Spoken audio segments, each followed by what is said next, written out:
BBC radio 3 کی خصوصی series سنہرا اسلامی دور کی اس قسط میں پروفیسر جولیا برے نے خلیفہ ہارون الرشید کی شخصیت پر روشنی ڈالی ہے اور بتانے کی کوشش کی ہے کہ ان کے زمانے کا بغداد کیسا تھا۔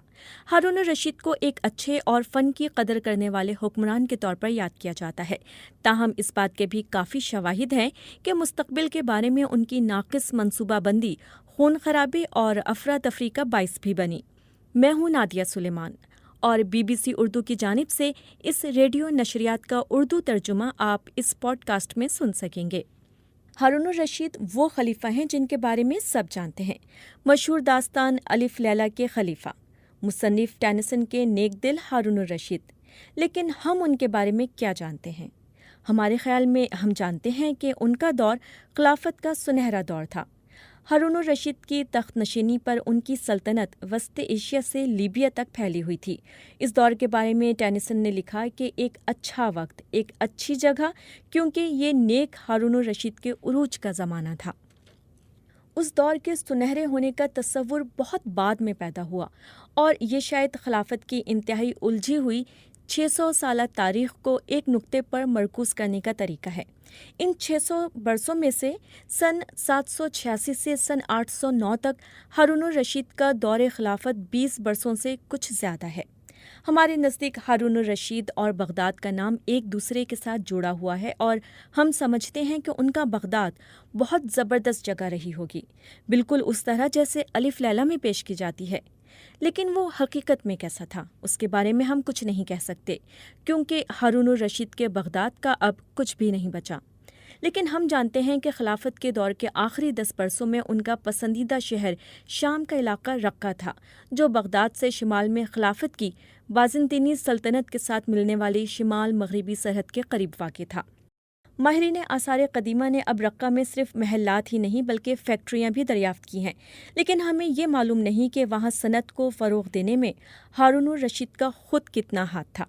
حقیقت یہ ہے کہ ہارون الرشید کے بارے میں ہم کہانیوں سے جو جانتے ہیں وہ اس سے مختلف ہے جو قرون وسطیٰ کی تاریخ کی کتابوں سے ہمیں پتہ چلتا ہے، اور شاید جدید دور آثار قدیمہ کی دریافتیں ہمیں کچھ مزید نیا بتائیں۔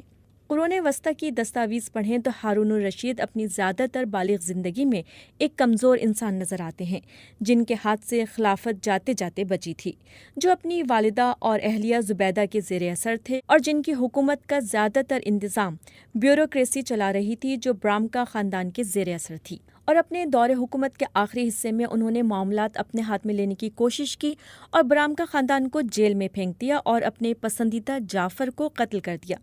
لیکن وہ مستقبل کی اچھی منصوبہ بندی نہیں کر سکے۔ وراثت کے باقاعدہ نظام کی عدم موجودگی میں انہوں نے خلافت کا عہدہ اپنے اور زبیدہ کے بیٹے امین کو اور آدھی سلطنت امین کے سوتیلے بھائی مامون کو دینے کا وعدہ کیا، جو ایک لونڈی کے بیٹے تھے۔ ان کی موت کے بعد دونوں بھائیوں میں جنگ چھڑ گئی اور بغداد کھنڈر کا نقشہ پیش کرنے لگا۔ مامون نے امین کو مروا کر تخت پر قبضہ کر لیا اور آئندہ کے لیے ایک مثال قائم کر دی۔ ان واقعات کی روشنی میں تاریخ کے کردار ہارون الرشید کی سیاسی میراث کو شاندار نہیں کہا جا سکتا، اور اگر ان کا سنہرا دور تھا تو وہ بہت مختصر تھا۔ ان کا اپنی عمر کی 40 کی دہائی میں انتقال ہو گیا تھا۔ لیکن داستان الف لیلہ کا ابدی کردار ہارون الرشید ایسے معلوم ہوتا ہے کہ ہارون الرشید کی موت کے کچھ عرصے کے بعد منظر عام پر آیا تھا۔ یہی وہ ہارون ہے جو ہماری یادوں میں زندہ ہے۔ وہ ان اچھے دنوں کی یادیں ہیں جو کبھی تھے ہی نہیں، لیکن شاید ہو بھی سکتے تھے۔ وہ پیار کرنے والے شوہر ہیں، ان کی بیوی بھی ان سے پیار کرتی ہے، زبیدہ نے، جو ذہین، سخی اور نیک عورت ہونے کے ساتھ ساتھ اپنے آپ میں صاحب حیثیت تھیں، ہر اچھے برے وقت میں ان کا ساتھ دیا۔ یہ ہارون الرشید آج بھی زندہ ہیں، اور صرف کہانیوں میں نہیں بلکہ طویل عرصے سے عرب ٹی وی چینلوں پر نشر ہونے والے ڈراموں میں بھی، جو یوٹیوب پر بھی دیکھے جا سکتے ہیں۔ قرون وسطیٰ کی کہانیوں اور ٹی وی کے ہارون میں کچھ چیزیں مشترک ہیں۔ ہم تاریخ کے ہارون الرشید سے کہانیوں کے ہارون الرشید تک کیسے پہنچے، اور کیا وہ ایک ہی انسان ہیں؟ ان کی والدہ خیزران غلام کنیز تھیں، جن سے ان کے والد خلیفہ المہدی نے انتہائی غیر روایتی عمل میں انہیں آزاد کر کے شادی کر لی تھی۔ اس رومانوی آغاز کے بعد حالات خرابی کی طرف جانا شروع ہو گئے۔ المہدی کا کم عمری میں انتقال ہو گیا۔ ان کے خیزران سے 2 بیٹے تھے جنہوں نے باری باری خلیفہ بننا تھا۔ ایک اندازے کے مطابق دونوں کی عمریں 20 برس کے آس پاس تھیں۔ ان کے نام پیغمبروں پر رکھے گئے تھے، جو کہ اچھا شگون ہونا چاہیے تھا، لیکن ان دونوں میں ایک دوسرے کے لیے نفرت پیدا ہو گئی تھی۔ موسیٰ کا ایک چھوٹا بیٹا تھا اور وہ چاہتے تھے کہ ان کے بعد خلافت اس بچے کو ملے، اور انہوں نے ہارون کے ساتھ ولی عہد کا سلوک کرنے کے بجائے انہیں ہراساں کرنا شروع کر دیا۔ ہارون کی زندگی خطرے میں تھی۔ ان کی والدہ خیزران اور برام کا خاندان نے مل کر موسیٰ کو تخت سے اتار کر ہارون کو خلیفہ بنانے کے لیے سازش شروع کر دی۔ موسیٰ کا جلد ہی انتقال ہو گیا۔ کچھ حوالے خضران پر ان کو زہر دینے کا الزام لگاتے ہیں۔ ایک حوالے کے مطابق خضران نے ایک کنیز کے ذریعے موسیٰ کے منہ پر تکیہ رکھ کر ہلاک کروایا تھا، لیکن ان کے مقابلے میں ایک غیر دلچسپ روایت کے مطابق موسیٰ کا انتقال پیٹ کے السر کی وجہ سے ہوا تھا۔ موسیٰ کی ہلاکت سے ہارون کے بجائے دراصل برام کا خاندان کا دور شروع ہوا۔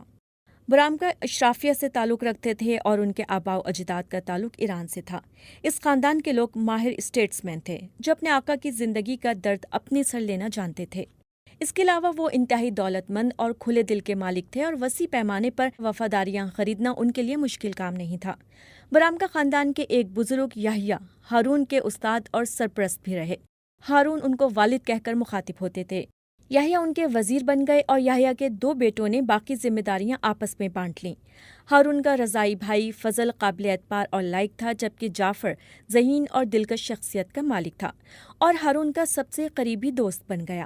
ان گہرے خاندانی رشتوں اور جذباتی تعلقات کو دیکھتے ہوئے یہ بات عجیب نہیں لگتی کہ ہارون الرشید کے دور کی کہانی فیملی ڈرامے کے طور پر لکھی گئی ہے۔ اس کہانی کا ہر واقعہ اتنے مختلف انداز میں بیان کیا گیا ہے کہ ان میں ٹھوس شواہد تلاش کرنا بہت مشکل ہے۔ موسیٰ کی ہلاکت کے بارے میں بھیانک روایات اس کی ایک مثال ہے۔ ایک اور مثال یہ سوال ہے کہ ہارون کیوں فضل اور یحییٰ کے خلاف ہو گئے اور انہوں نے جعفر کو کیوں مروایا۔ نفسیات کے نقطہ نظر سے اس کی ایک اچھی وضاحت یہ ہے کہ ہارون کو محسوس ہونے لگا تھا کہ برام کا خاندان پر انحصار کی وجہ سے وہ اپنی مرضی سے کچھ نہیں کر سکتے تھے اور گھٹن کا شکار ہونے لگے تھے، اور دوسرا یہ کہ انہیں برام کا خاندان خاص طور پر جعفر کی شہرت کھٹکنے لگی تھی۔